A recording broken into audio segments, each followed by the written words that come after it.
Muchas gracias, señor Calleja. Pedro, presidente, me gustaría invitar ahora a subir al escenario para una foto, si tenéis unos segundos más. Sí, por favor. Y os voy presentando a la doctora Ilke Toigur, directora de Global Policy Center de la IE University. Una foto, si quieres, con ellos. Y... Sí, perfecto.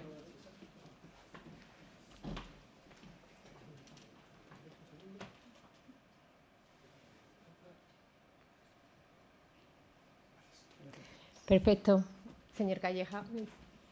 Seguimos con la siguiente sesión. Se puede quedar si gusta. Pues damos comienzo a continuación a la siguiente sesión que hemos titulado Geopolítica y perspectivas de la transición en un mundo cambiante. Tendrá formato entrevista y bueno, pues os dejo de nuevo en muy buenas manos con nuestro presidente Pedro Vasconcelos conduciendo la sesión. Gracias de nuevo. Bueno, gracias a todos. Gracias, Daniel, por la intervención, que es siempre muy relevante tener esta visión integrada de política europea y cómo después se traslada a los diferentes Estados miembros.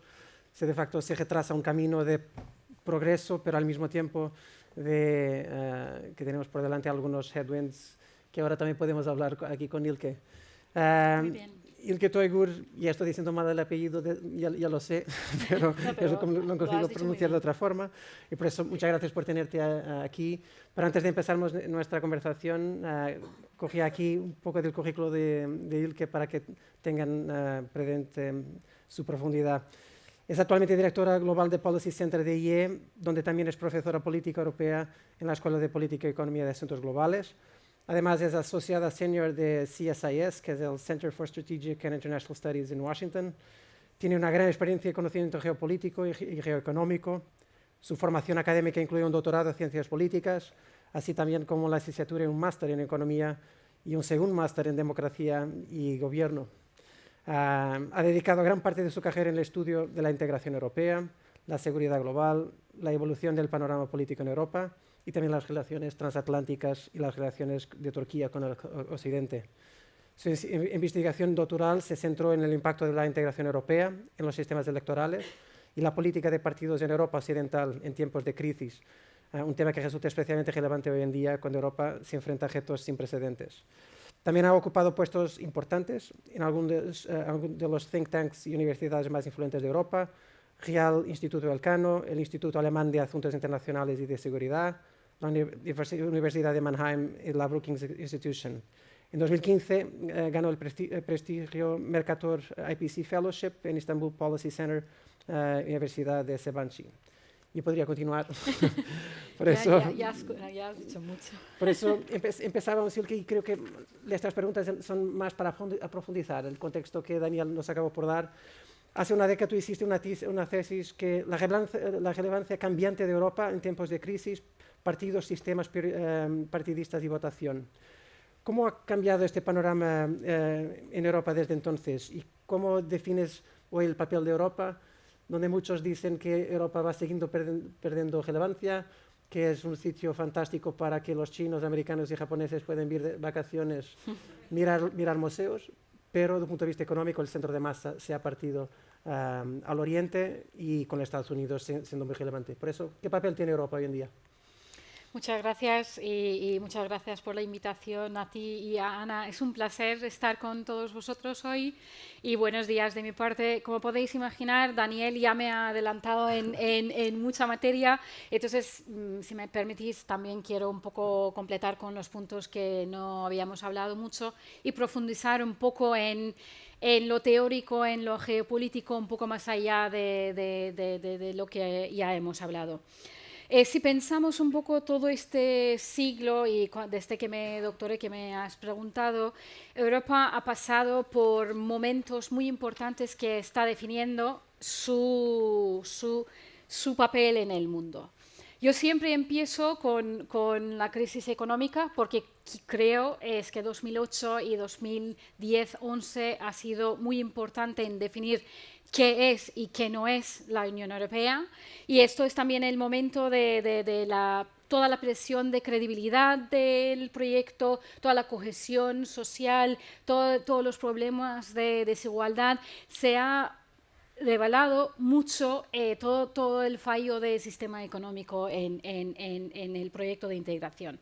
Y también es el momento donde empezamos a ver todo este tema de globalización, economías interdependientes, todo como que es frágil, que al final no es tan sostenible como hemos asumido. En 2015 pasamos por la presión migratoria, pero creo que 2016 es el año súper importante, yo lo llamo doble golpe, porque es también el año de Brexit y también la elección de Donald Trump a Casa Blanca como primer mandato, y ahí ya empezamos a cuestionar cómo va a ser Europa perdiendo un miembro súper importante y con Donald Trump ahí en Casablanca. Sigue todo esto, déjame alargar un poquito porque creo que esta historia es bastante importante, el crecimiento de China, porque también de la crisis económica salimos perdiendo Europa y Estados Unidos con bastante fragilidad y desigualdades en las sociedades y problemas de cohesión. Y China sale bastante ascendiendo y también demostrando que ya no es fábrica del mundo, pero es también un potente global bastante importante en el mundo.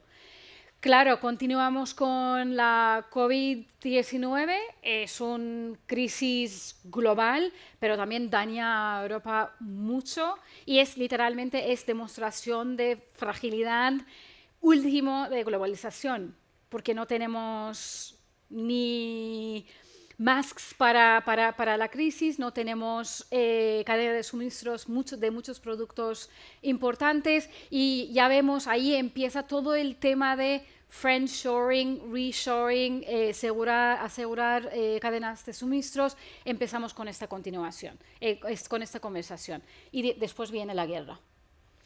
La invasión rusa de Ucrania, 2022, y ya ahí vemos muy claramente, no tenemos seguridad energética, ya se ha hablado mucho, ya no se puede confiar que Europa es un continente de la paz, y también empezamos también otra vez con la conversación de cohesión interna, porque tenemos a países como Hungría que están apoyando a la invasión, bueno, si decimos esto es un poco de exageración, pero por lo menos está intentando parar la respuesta europea.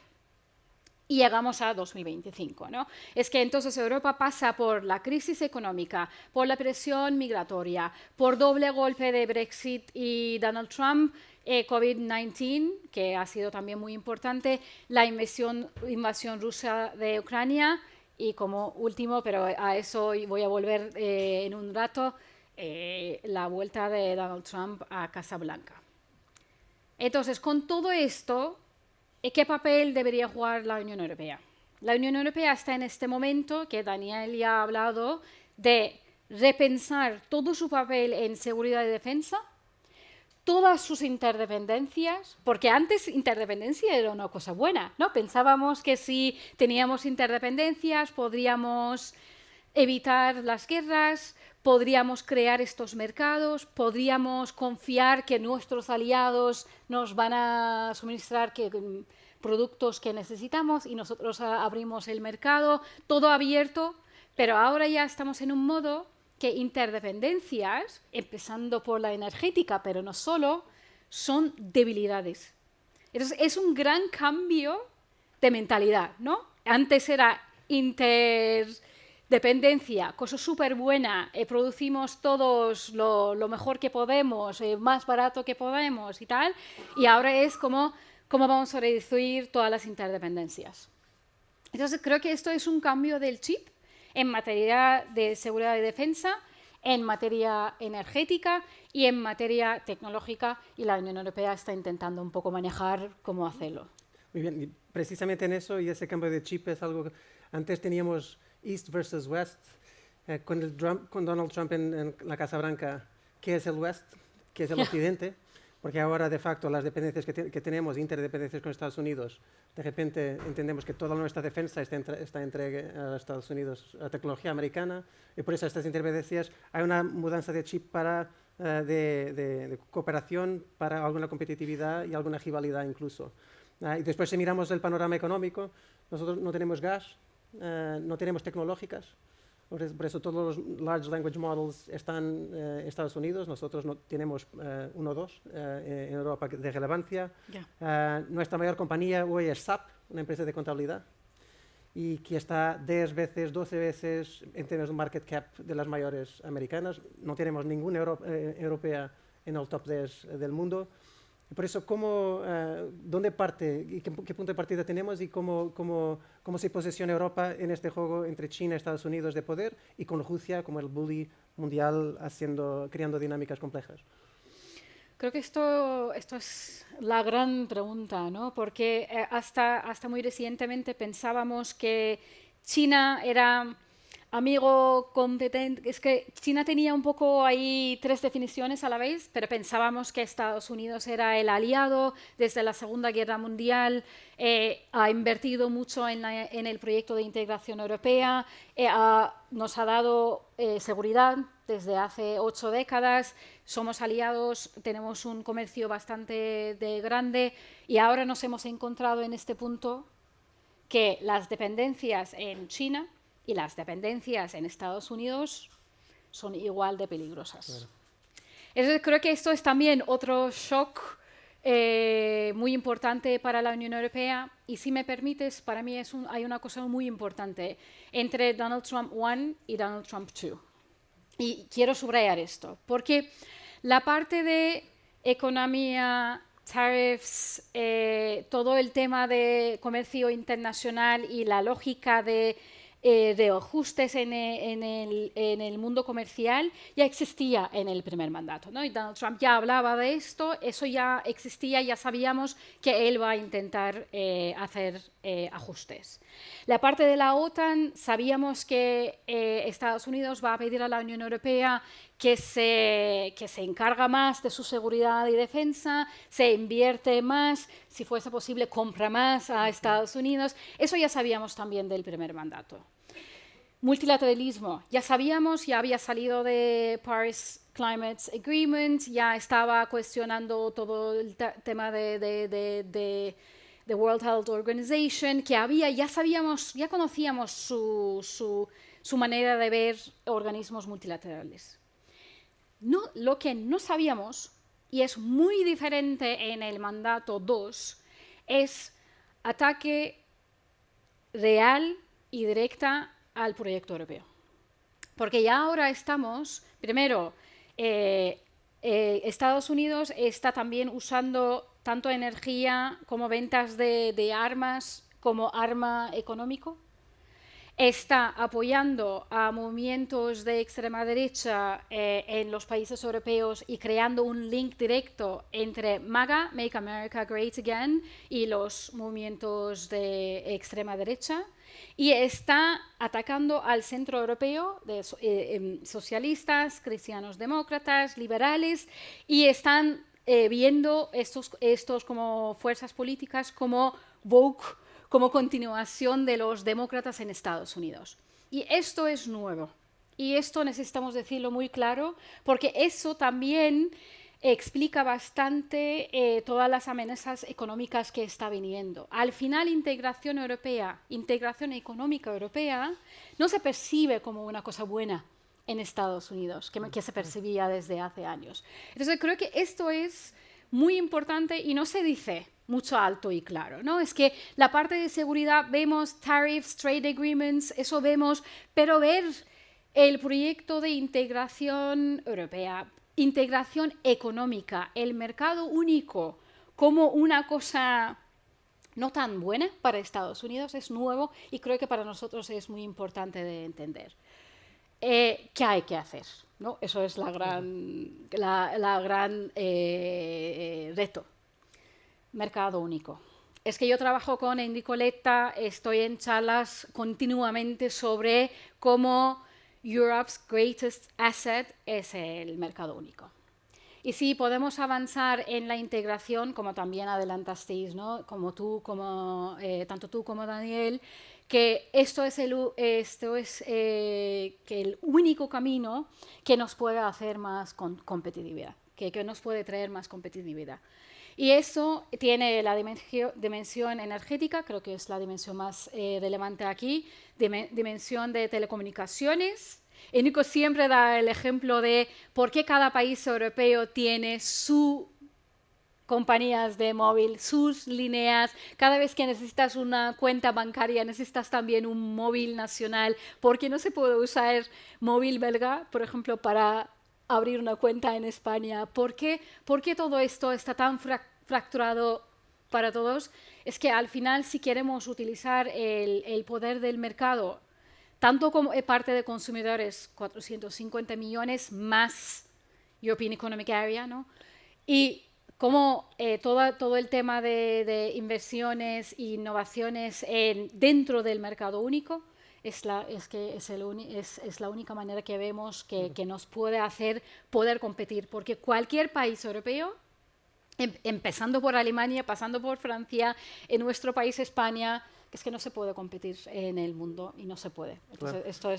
Esto es lo que vemos. Pero en esa línea, bajando también a la política y la regulación, nosotros tuvimos el informe de Draghi, que seguimos hablando de él, pero quería entender en qué sustancia habíamos conseguido convertir un informe que nos hace un diagnóstico muy duro, pero también nos traza líneas orientadoras de trabajo, a la realidad. Y Trump 2 debería también ser en ello mismo un catalista para que nosotros trabajásemos casi como nuestro efecto blackout en Iberia. Claro. Deberíamos hacer un wake-up call para también hacer más. Hoy tenemos un Competitive Compass, tenemos Clean Industrial Act. ¿Crees que estamos en el camino cierto? ¿Hay más a hacer? ¿Estás optimista con todo este potencial de mercado único que tenemos? ¿Estamos consiguiendo caminar en esa línea? Esta pregunta de si estás optimista o pesimista se me hace mucho y yo creo que no hay otra manera de ser optimista porque nosotros tenemos la responsabilidad de asegurar el futuro de nuestros hijos y hijas. Claro. Y yo tengo una hija de 6 años y estoy intentando que de nuestra parte en las universidades, toda la investigación que hacemos, todo Research for Policy, crea nuevas ideas y se puede luchar por ello. Volviendo a tu pregunta, el diagnóstico creo que ya tenemos, ¿no? Es como tenemos Draghi Report, Letta Report, también tenemos otro informe sobre seguridad y defensa. Informes tenemos, diagnóstico tenemos y yo creo que estamos en buen camino. También Daniel ha explicado todos los pasos que la Comisión está intentando dar hacia adelante. Pero yo tengo 2 problemas en este momento.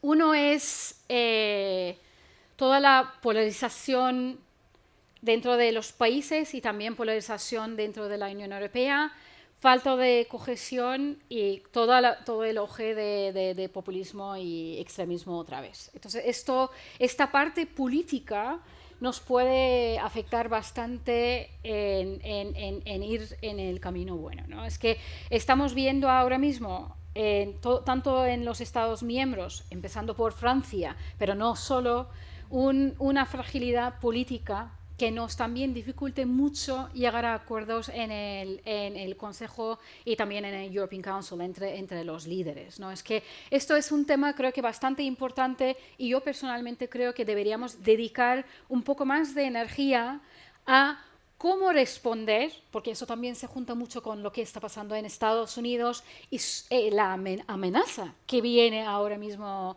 en esto, que cómo se puede responder no solo defendiendo la Unión Europea como gran proyecto del siglo XX, pero también creando un poco el proyecto del siglo XXI, contando otra vez qué es la Unión Europea y cómo puede también actuar para continuar dando a los ciudadanos prosperidad y seguridad, ¿no? Esto es mi primera parte.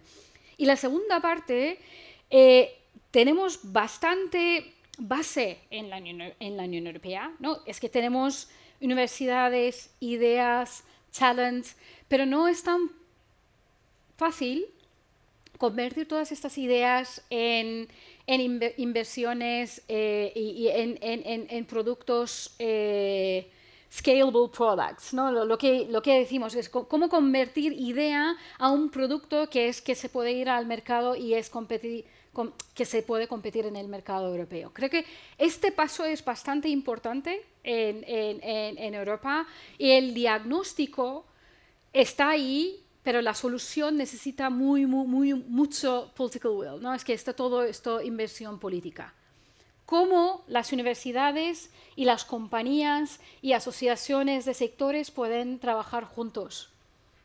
Porque eso ha sido la clave de éxitos de Silicon Valley, que había inversiones públicas, pero también un trabajo directo entre las universidades y las compañías y asociaciones de sectores. Y creo que esto es un problema bastante grave en Europa, que todavía lo vemos como researchers are for research, business people are for business, ¿no? Es como no hay como una cooperación continua entre los sectores.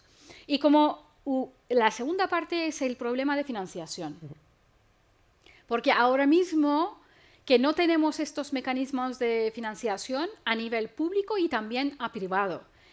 Pensamos en España. Seguro que mucha gente aquí tiene algo de dinero en sus cuentas ahí tirado, no está en inversiones, porque en un banco normal, en una cuenta normal, no tendrías tanto inversión, tanto retorno a tu dinero. ¿Cómo se puede convertir todo eso como individual savings a inversiones en Europa? ¿Cómo se puede usar estos mecanismos de financiación? Y esto es, creo que, un ámbito que podemos aprender mucho de nuestros amigos en los países nórdicos, Suecia y no solo, que el tema de financiación, cómo se puede convertir en una solución. Entonces, se puede hablar de muchos temas, pero yo quería dejar dos que Daniel no ha hablado mucho: la cooperación entre los científicos y compañías y mecanismos de financiación, tanto público como privado, en aumentar inversiones en el mercado europeo y en convertir ideas a productos marketable, que no podemos poner ahí en el mercado. Tú ya estás respondiendo a la pregunta que tenía, que es Van der Leyen desde septiembre refuerza precisamente la idea que estás diciendo, que es o Europa consigue trabajar y desmultiplicar su mercado único, 500 millones de personas, agregar este capital y ponerlo al servicio de la economía, o entonces no conseguimos salir del diagnóstico que nos sigue siendo presentado de Draghi y de Letta. Como dices, el capital hoy, nuestras inversiones personales, todo nuestro ahorro está colocado en Nvidia en Estados Unidos, y está en Google y está en Amazon. Y por eso, ¿cómo conseguimos tener ahí un mercado único de financiación, de mercado de capitales más unificado? Por eso, ¿cómo se pasa? Porque hay siempre la sensación que hay muchos packages políticos, muchos packages regulatorios, pero después los de Estados miembros, la adopción, ¿cómo lo hacemos? ¿Necesitamos de una federación? ¿Y cómo se maneja Hungría en este proceso? Porque al final vivimos un mundo que necesita consenso y Estados Unidos lanzan en un mes el IRA, Inflation Reduction Act, y se implementa, atrae capital inmediato. Salen One Big Beautiful Bill, clarifica una serie de cosas, unas cosas buenas, otras más, pero se atrae capital. En Europa no conseguimos este causa-efecto con estas políticas. Entonces, ¿cómo se hace de facto?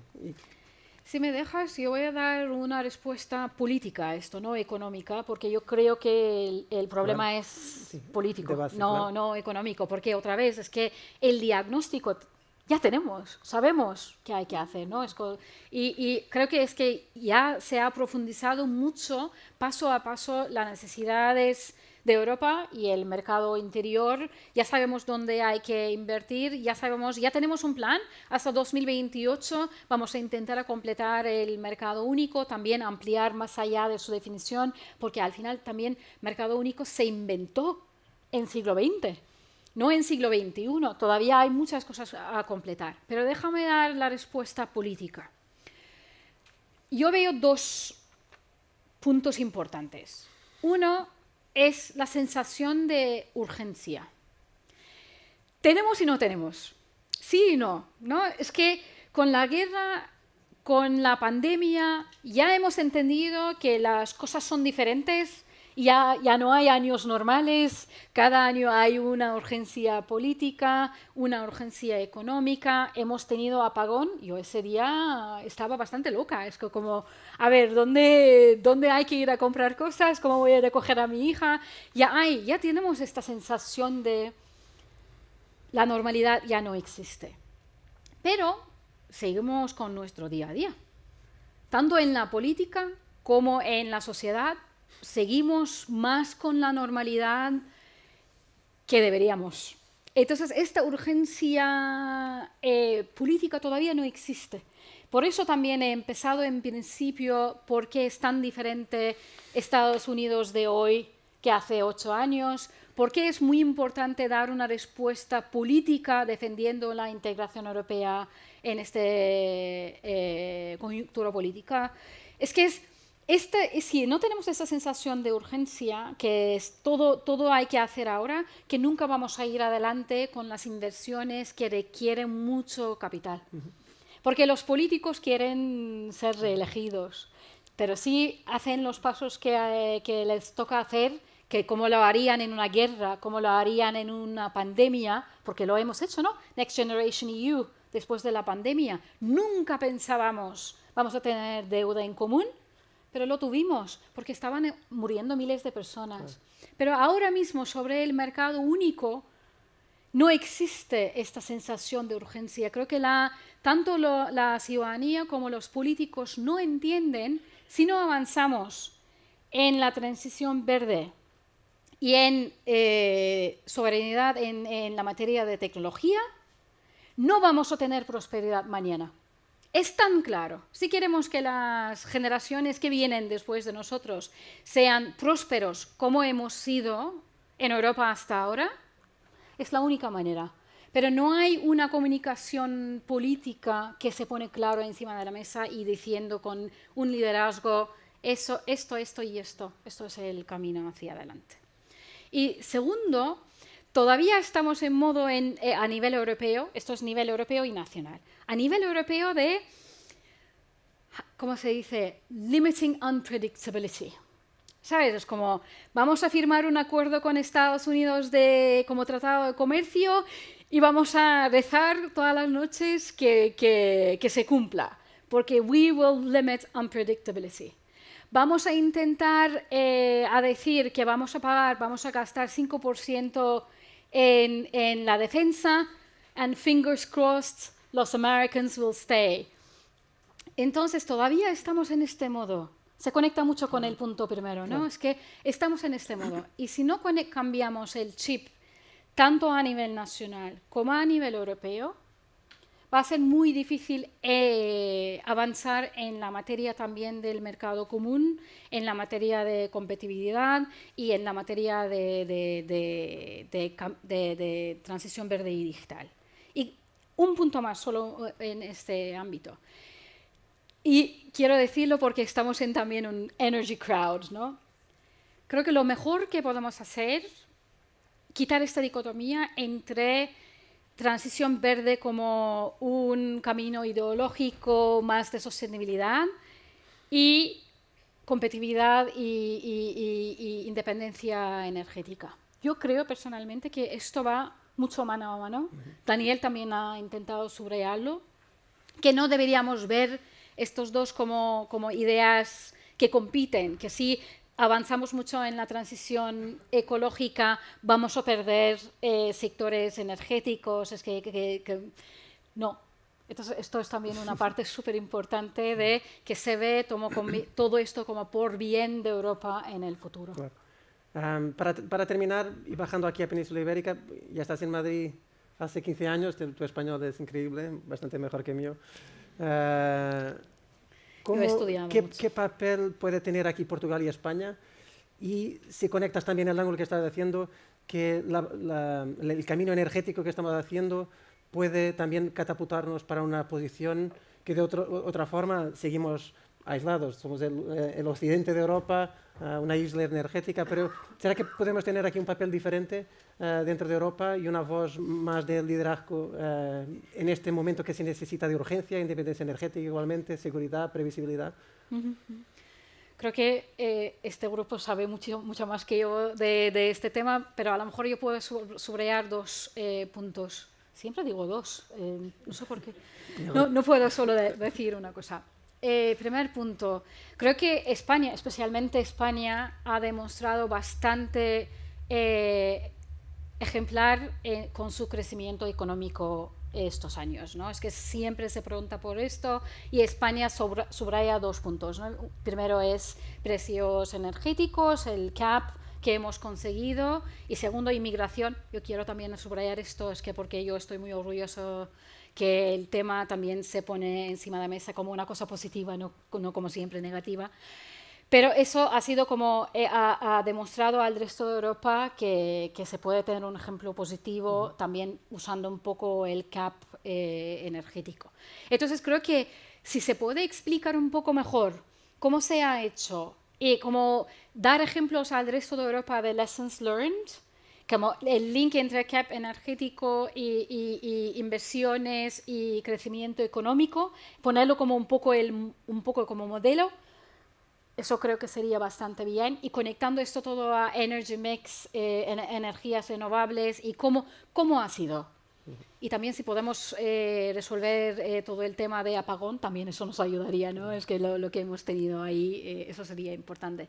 Segundo, el tema es conectividad e infraestructura. Esto es un gran problema. Yo no puedo creer que España y Francia, por ejemplo, todavía no podemos resolver los problemas de conectividad y conexión al resto del continente.